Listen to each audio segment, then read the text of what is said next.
Donc du coup, moi je remplace Alexandre Laflotte, qui est le directeur du centre R&D de la Bousule, donc la ferme expérimentale de l'Université de Lorraine, sur laquelle est en fait le site pilote.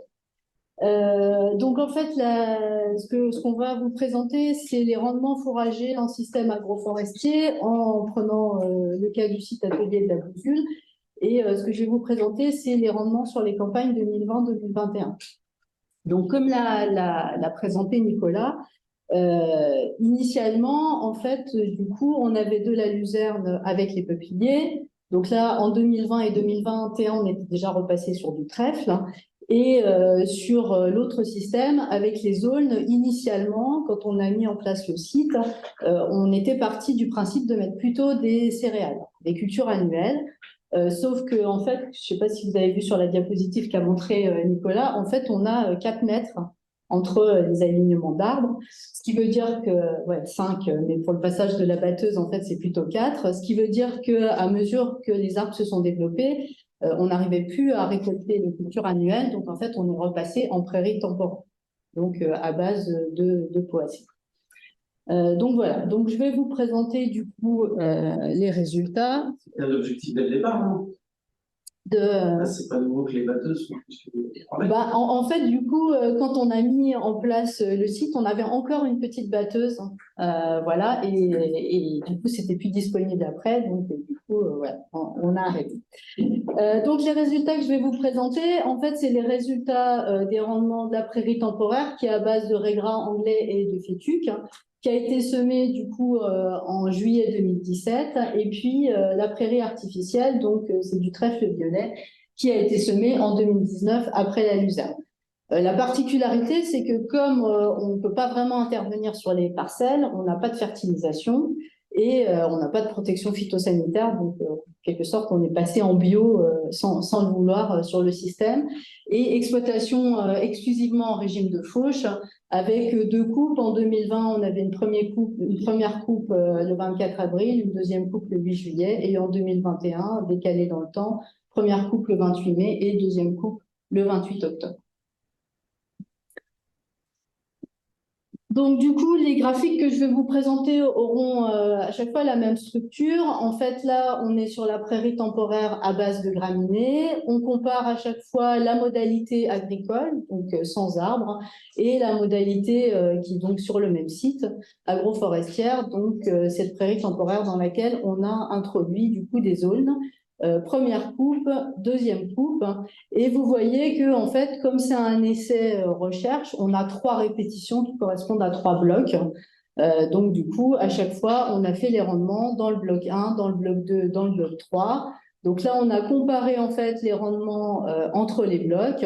Et donc, c'est les résultats des tests statistiques. Et après, les grandes lettres que vous avez là, en fait, c'est la comparaison modalité agricole versus modalité agroforestière en termes de rendement. Donc, ce que l'on voit, c'est qu'on a une variabilité selon les blocs qui s'explique notamment par le fait que même si on n'est que sur une parcelle de 5 hectares, en fait, on a un gradient de type de sol entre le bloc 1, où on est plutôt sur de l'argile, donc argile plutôt lourde, hydromorphe, et plus on va vers le bloc 3, plus on arrive sur de l'argilo-calcaire plus superficielle. Donc, ce qui veut dire qu'on n'est pas du tout sur le même type de pH et sur la même texture de sol. Donc, ce que l'on voit, c'est qu'en 2020, on a des rendements qui sont significativement plus importants pour notre prairie temporaire quand elle est en présence d'aulnes que quand elle est en pure. Ce qui nous conforte et qui nous fait penser qu'on a un effet de facilitation, en fait, des aulnes sur les graminées qui sont dans notre système agroforestier. Quand on regarde ce qui se passe dans notre prairie artificielle, donc prairie artificielle à base de trèfle violet, elle est en association avec des peupliers, toujours la même logique. Sur la coupe 1, ici, en fait, on s'aperçoit que pour les 2 modalités agricoles et agroforestières, on n'a pas de différence significative en termes de rendement.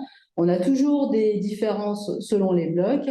Et sur la coupe 2, du coup, on s'aperçoit que là, on a un décrochement, c'est-à-dire qu'en modalité agroforestière, ben, du coup, la productivité de notre trèfle a diminué en 2020. Donc, ce qui suggère que potentiellement, on pourrait avoir un effet de compétition du peuplier sur le trèfle dans le système agroforestier.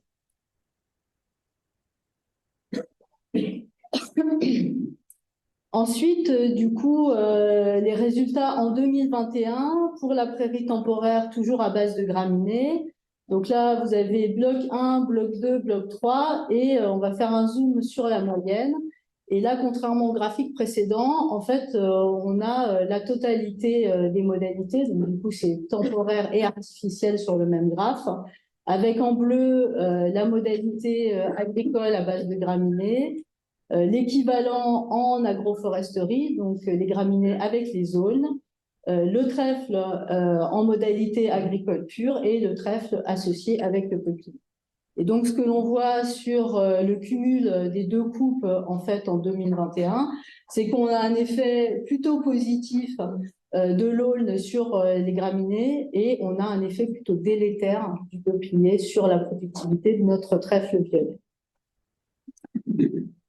Donc, on confirme les résultats 2020 avec vraiment, enfin, en 2021, le trèfle, en fait, il a même eu tendance à disparaître au pied des peupliers et on avait vraiment du trèfle que dans la zone où le peuplier n'exerçait pas de compétition, notamment pour la lumière.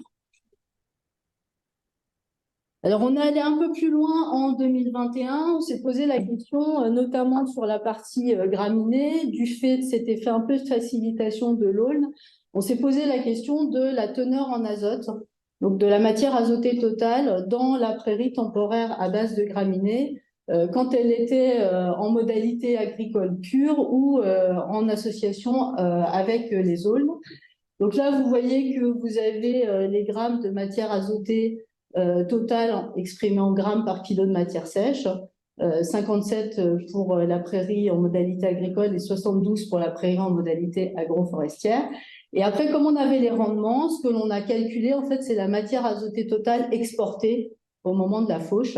Et on a comparé statistiquement cette valeur de MAT exportée. On voit qu'on a pratiquement le double de matière azotée totale exportée dans notre système agroforestier, qui est un système en fait sans fertilisation azotée. Donc, ce qui veut dire que potentiellement, une des hypothèses, ce serait que la déposition notamment des litières aériennes de l'aulne favorise en fait la nutrition des graminées. Donc voilà, sans apport de fertilisation minérale. Donc, pour conclure par rapport à ces 2 années de mesure de rendement, en fait, on a des rendements sur la parcelle qui sont conformes à ceux de l'exploitation, un fort effet bloc, qui est notamment en lien avec les types de sol et aussi la croissance des arbres. Pourquoi? Parce que Nicolas le montrera, en fait, les croissances les plus importantes sont plutôt dans le bloc 1, et c'est souvent dans le bloc 1 où nous, on a le moins de croissance, de rendement, en fait, des herbacées.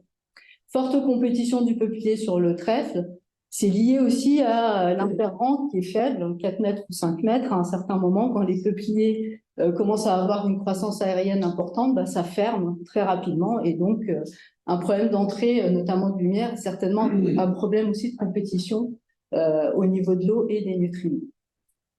Sur la partie aulne, plutôt un effet positif, donc une probable facilitation de l'aulne sur la croissance et le développement de notre mélange.